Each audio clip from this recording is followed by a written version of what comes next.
Chapter 15. Entering the Palace Beautiful.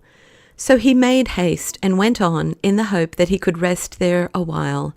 The name of the man who kept the lodge of that house was Watchful, and when he saw that Christian made a halt as if he would go back, he came out to him and said, "Is thy strength so small? Fear not the 2 wild beasts, for they are bound by chains, and are put here to try the faith of those that have it, and to find out those that have none. Keep in the midst of the path, and no harm shall come to thee." Then I saw in my dream that still he went on in great dread of the wild beasts. He heard them roar, yet they did him no harm.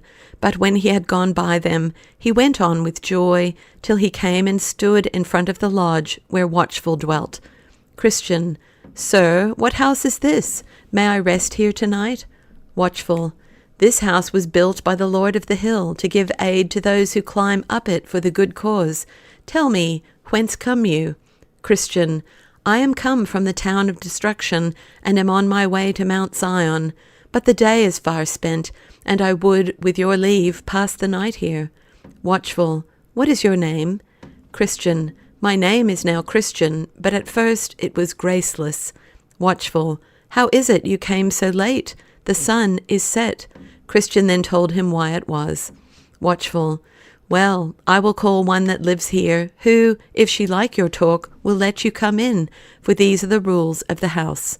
So he rang a bell, at the sound of which there came out at the door a grave and fair maid, whose name was Discretion.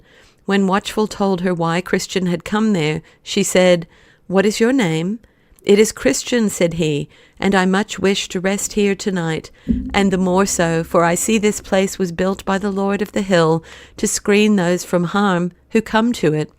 So she gave a smile, but the tears stood in her eyes, and in a short time she said, "I will call forth 2 or 3 more of our house." And then she ran to the door, and brought in Prudence, Piety, and Charity, who met him and said, "Come in, thou blessed of the Lord. This house was built by the King of the Hill for such as you." Then Christian bent down his head and went with them to the house.